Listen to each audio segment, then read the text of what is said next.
با ҳама салом дӯстони азиз, хуш омадед ба канали мо. аз ҳузури шумо хеле шод ҳастам ки ин лаҳзаҳо видеои моро тамошо карда истодаед. видеои имрӯза мешава аз корвон анамин киртоҳои туркӣ ва киртаҳои бишкекама шумода пешниҳод мекунам. ана ин намуд киртои туркӣ, марҳамат 500 сомон. и дигар рангошам ҳаст. озима шумода дигар рангшам нишон метиҳам. размерош ҳастан инора набинед, сурхиш бисёрам киртои хушрӯ, сифатошон хуб.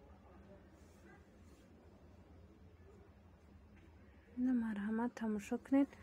ҳамаи киртора ман аз тарафи 1-12 тарафи обтови дуюм риад ба навор гирифта истодам. касое ки мехоҳанд марҳамат метавонед ки ба мо занг занед ва дархост кунед. анаи киртое ки ина двойкое ки ҳастанд, ино бори ӯзбекистонанд. ҳам абая дора, ҳам кирта дора. двойка барин ино касое мехоҳанд, ино 350 сомониянд. шифони тозаянд. марҳамат бинед. дигар рангошам ҳастай, рангои сафед дора, сиё дора, тёмнасинӣ дора. ино боша киртои туркӣ 450 сомонӣ. платьёи дарози туркӣ аз паплинои туркӣ. ина рангоша бинед. иноям вай доранд. размерошамаш ҳаст. бисёрам хушрӯванд. сифатошон нағз. баъд киртои ҷинси туркие ки якум сортаи чихеле ки мегӯянд, ина марҳамат 450 сомон. фақат ду намудаш мондагия иҷада мехоҳам шумода нишон диҳам. касое ки баъд хоҳиш мекунанд доир ба ҳами киртои туркӣ бо ман дигар ҷора мебинам. баъд шава нархи навоша ба шумо мефаҳмонам. манаи киртаи бишкекай 180 сомон. киртаи ғавсай материалшам бинед, чӣ хел материали хушрӯвай. марҳамат тамошо кунед. 180 сомонӣ. рангша бинед, чӣ хел ранги хушрӯвай. тёмнасинӣ баланд. ана ин намуд киртаи туркӣ ҳастад дӯстони азиз.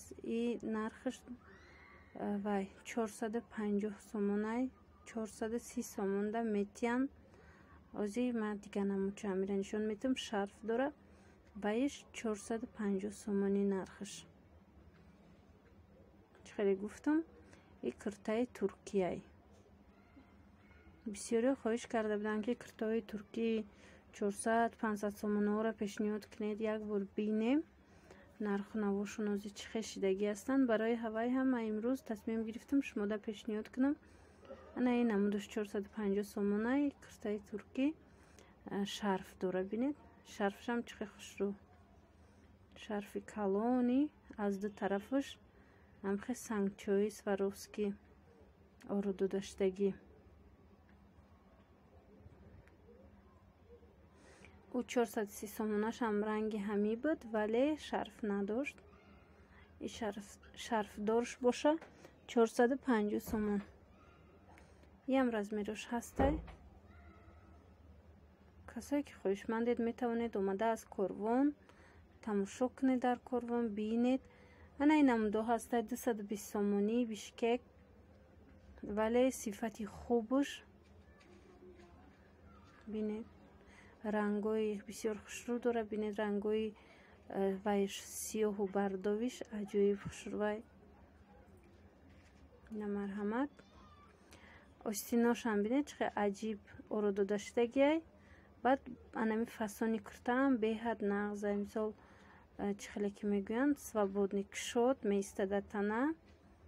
бисёрам боварӣ дорам ки барои занони мо писанд меояд. ина рангош тамошо кунед. размерошон ҳастай. баъд анаи турецки ламинаж меган. вай кирта ҳам киртаи ҳамино ҳам киртае ҳам халат. ана инош халат. инаи якмуш калтаи халатиш калта будагӣ 300 сомон. айкати бурукшай вайш халатои дароз доштагишам 300 сомон. набинед халатое ки дарозанд ино поча надоранд, бебрукан, яъне бисёрам хушрӯ. турецкий ламинаж бинед, глош чихел хушрӯи аҷибай. яъне курта туркияй, и куртаи туркира касое ки мехоҳанд марҳамат, и 300 сомонай. и кам мондагай, ҳамаи размерош нест, фақат як рангш мондагай бинед, 300 сомонӣ. яъне бинед и халатора чихел гулои ҳар хела дора. иҷада дӯстони азиз, ҳозир ман мехоҳам якчанд абаяҳоро нишон диҳам. иҷада ҳам абаяҳои ваяй ӯзбекистон ва ҳам аз туркия ҳастай, ҳам турецкий. абаяҳои ӯзбекистон 250 сомонӣ, 300 сомонӣ. дӯстони азиз, марҳамат тамошо кунед. абаяҳое ки турецкиянд ва ё бошанд 400, 450, 700 ҳам хел нарх доранд. аз якта ба якта нишон метавам, шумо тамошо кунед. инаи боша, инаи абаяра бинед, и 230 сомонай. ин моли ӯзбекистонай, тугмадоруш. и тарафта бо ҳаст ки мисол бетугмаяй, ана инамуд фасон дора 280, 250, 300. баъд ҳамин мувофиқи хоҳиши худтон омада метавонед ки ҳамин абаяҳоро тамошо карда интихоб кунед. ина бинед, поёнош ҳар хел вай дора, ороиш дора. ҳар кас ба намин хости дили худаш, ба хости вкуси худаш, чӣ хеле ки мегӯянд, омада метавона ки интихоб карда харидорӣ намоя. бисёр абаяҳои нағз. иҷада инаи двойкора ма шумода нишон дода будам. абая ҳамроҳи вайшанабхе куртаи тагангиш, чӣ хеле гуфтам, бори ӯзбекистонай. иҷа бо дигар рангаш сиёҳаю анамун зарош зардай. иҷада анамун ҳозир нишон додаги абаям.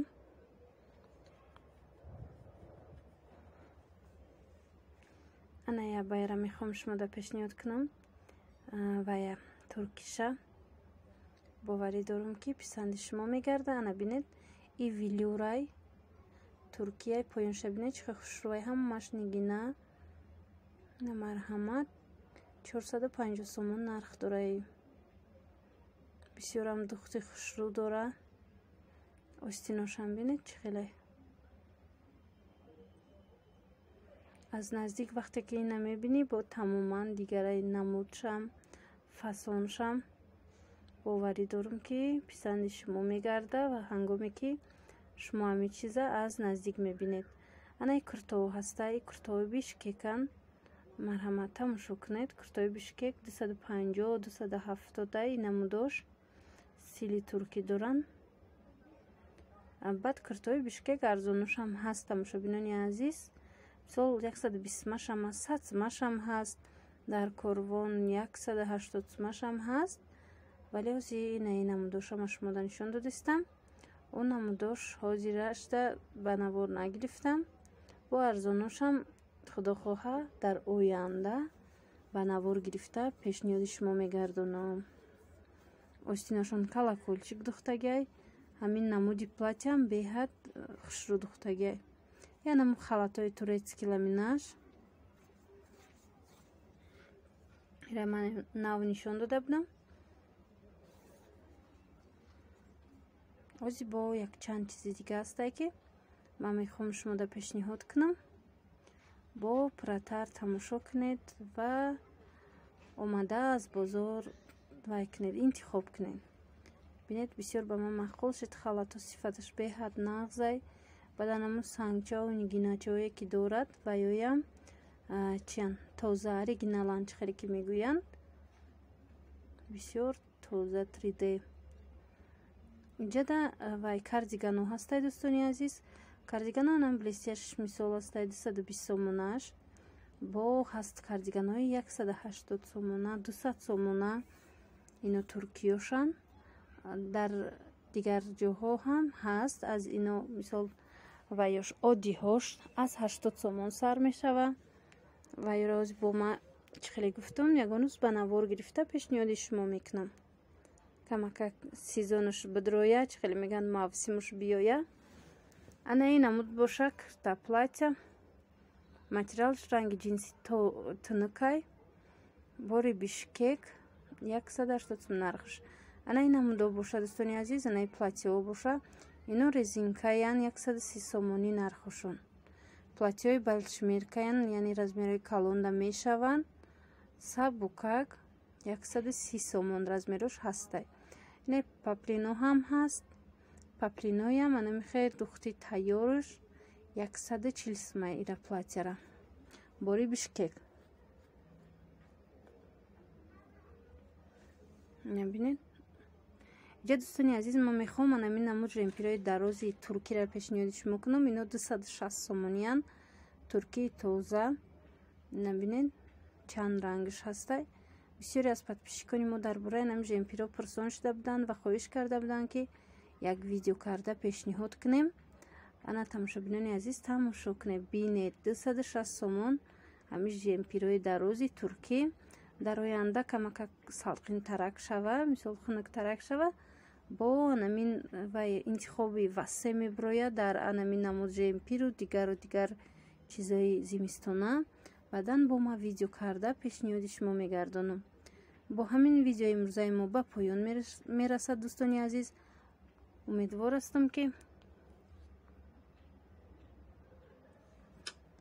умедвор ҳастам ки имрӯза видеои мо писанди шумо гашт ва видеоҳои